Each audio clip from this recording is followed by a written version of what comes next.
Hello friends, in this video we will learn about lateral stability of a beam.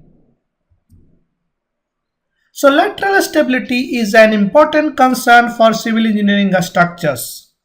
If a structure is not laterally restrained, it can result in lateral torsional buckling and often it can result in a collapse. For example, in this case, this is the massive bridge that has been collapsed due to lateral torsional buckling. So in this case, basically this beam has deflected in the vertical direction as well as it has been twisted. So due to twisting action as well as the vertical direction deflection, we have a lateral torsional buckling. So what is lateral torsional buckling? So let us explain this in detail. So let us consider a beam under bending. So in this case, we have a simply supported beam and a load has been applied in the mid of this beam. So due to this load, this beam will deflect in the vertical direction and it will show some bending pattern. So the deflected shape of this beam will look something like this, and below the neutral axis you have tension and above the neutral axis you will see compression in the fiber of this beam. Now if you see, we have already studied a member that is under compression, that is the column.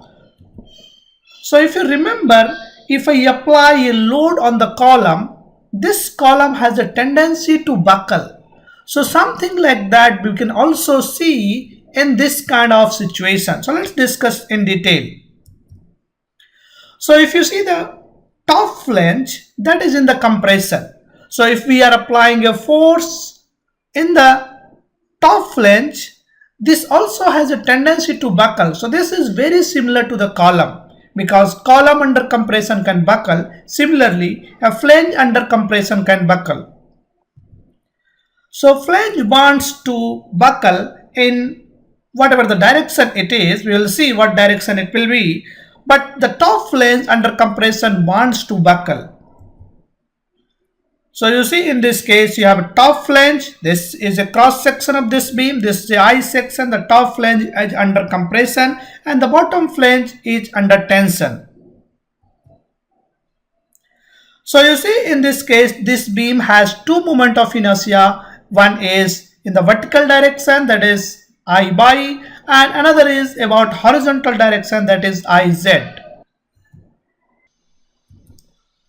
So the top flange, which is under compression, tends to buckle. But the question is in which direction it will buckle. So there are two possibilities. It can either buckle in the vertical direction or it can also buckle in the horizontal direction, that is lateral direction. If you see this beam, it cannot buckle in the vertical direction. Why this is so? Because in this case we have the web. So the web portion of this beam will restrict the vertical direction motion or vertical direction movement of the flange. So the flange has only one possibility, that it can buckle in the lateral direction. So in this case we will see the compression flange buckles in the lateral direction. And the bottom flange, which is under tension, tends to remain straight in the same position. Now you see, the moment of inertia generally Iz is greater than Iy.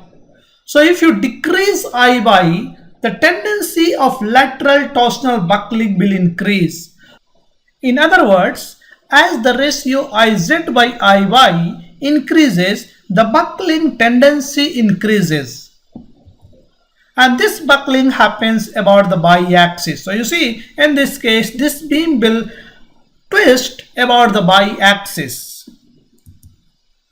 So generally I said Iz of the beam is greater than Iy. So generally we don't see such kind of phenomena, that is lateral torsional buckling. If I have very high Iz value, in that case we will not see the lateral torsional buckling, but we will see lateral torsional buckling as the ratio of Iz by Iy increases. So how the deflected shape of a beam will look like under lateral torsional buckling? So if you see, as I said earlier, under the lateral torsional buckling, we will have vertical deflection as well as lateral deflection. So in this case, you see the green shows the original position of the beam, and the yellow one, that is the golden one, basically shows the deflected position of the beam. And the picture also shows you the horizontal deflection of the beam and the vertical deflection of the beam. So in this case, you have both horizontal deflection as well as vertical deflection. If you look it closely, you will also see the beam basically, and the whole beam basically has rotated and twisted also. This happens because, as I said in the previous slide, that the top flange wants to buckle in the lateral direction, but the bottom flange, which is under tension, wants to remain in its position. So due to these two actions, one wants to remain in the same position, one wants to laterally buckle. Overall, because this whole is a single unit, it basically twists or it rotates. So we can say the top flange tending to buckle bends further than the bottom flange, which tends to remain straight, and in a consequence, the entire cross section rotates. So what is happening in this case? The whole cross section rotates. So we can show one cross section. For example, if I consider a cross section at this point, we can show this cross section something like this. So this is my rotated cross section. And this is the lateral deflection. And this is the twist angle. The whole beam has basically twisted. So the two flanges, that is the top flange and the bottom flange, and wave actually represents a single rigid unit. So one wants to deflect in the lateral direction, one wants to remain at the same position. As a result, a twisting happens as a rigid unit. So how we can summarize this lateral torsional buckling? So basically, lateral torsional buckling can be thought as a superimposition of buckling and twisting. So two phenomena. One is buckling of the top flange and twisting of the whole rigid unit.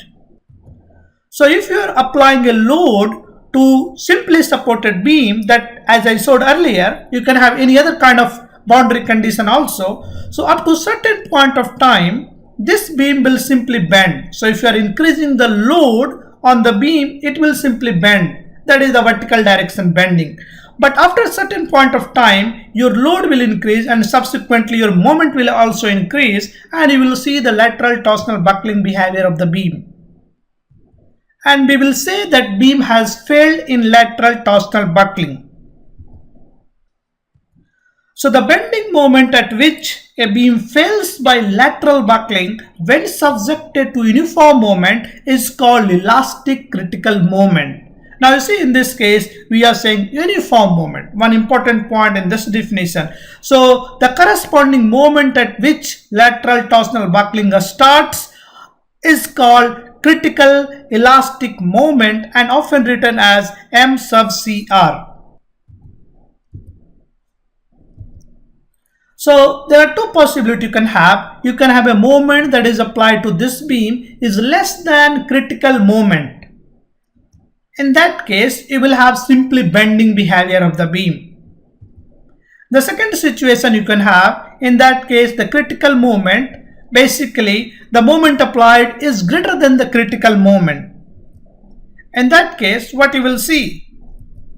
In this case, you will see lateral torsional buckling, that is, beam will deflect in vertical direction, horizontal direction, as well as it will also twist. In past, lateral torsional buckling has been observed in many cases. For instance, this picture shows an example of lateral torsional buckling of beams. So you see clearly the beams has been twisted and shifted in the horizontal direction, that is the lateral shift, lateral deflection. Similarly, another example is Tacoma Bridge disaster. That bridge has also collapsed due to lateral torsional buckling.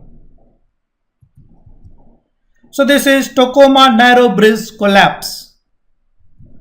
Now the question is, how we can avoid such kind of lateral torsional buckling? So to find this, we have to go into the origin of lateral torsional buckling. You see why the LTB, that is lateral torsional buckling, happens? Because the top flange, which is under compression, is not restrained in the horizontal direction. So if somehow we can restrain the horizontal movement of the compression flange, we can minimize the lateral torsional buckling. So that is by laterally supporting the compression flange. A beam in which the compression flange, that is the top flange, is restrained laterally is called a laterally restrained beam. So if you restrain the top flange, such kind of beam is called laterally restrained beam. So this means if I somehow laterally restrain the beam, I can minimize the lateral torsional buckling. But the question is, how we can laterally restrain the beam? One possibility is I can embed the top flange, that is the compression flange, inside the concrete itself. Something like this. So you see in this case, the top flange has been embedded inside the concrete. So by embedding the compression flange inside the concrete, we can minimize the lateral torsional buckling. Another possibility is use of a shear connector. Shear connector is a member that is fixed to the top flange of the beam by welding or bolting, and some part of this connector goes inside the concrete. So in this way, this connector tries to reduce the horizontal movement or lateral movement of the flange. So by providing a shear connector, we can reduce the lateral torsional buckling.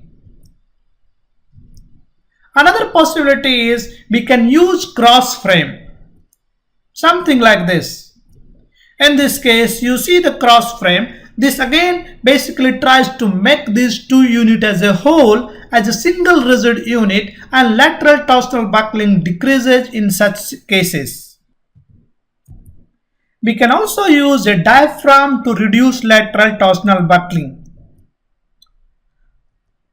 So diaphragm is a member that connects the two beams, and it can be connected either by bolting or belting, and it provides the lateral strength and restrains the lateral movement of the beam. And finally, we can also use cross bracing to reduce the lateral torsional buckling. So in this case, we have a top view of a roof, and this is the main beam of this roof, and this is the cross beam, and this is the column. So in this case, what we can do is we can connect these two columns using cross bracing, the yellow ones. Something like this. So these are the cross bracing, and this can basically reduce the lateral movement of the beam.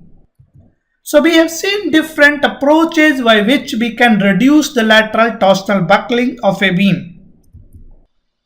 Now one question is, if I have a floor that is simply resting on the beam and we are not providing any kind of method that we just discussed to restrain the lateral movement of the floor, do we consider in such case lateral restraint, or do we consider laterally unrestrained?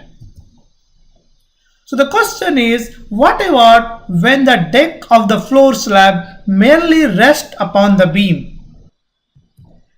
Now in this case, it totally depends upon the friction present between beam and the floor. If there is enough friction, we can consider laterally restrained, and if there is no friction, we can consider this is laterally unrestrained. So these are the two ends. We can also have something like in the middle.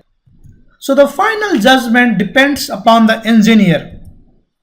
So it is decided by engineer whether the potential frictional resistance between the two is capable of developing the force necessary for full lateral support. So if I have friction, it can be considered as a laterally restrained beam. So to summarize, In this video, we have seen how lateral torsional buckling happens in a beam and how we can avoid such kind of lateral buckling and finally collapse of a structure. See you in the next video. Thank you.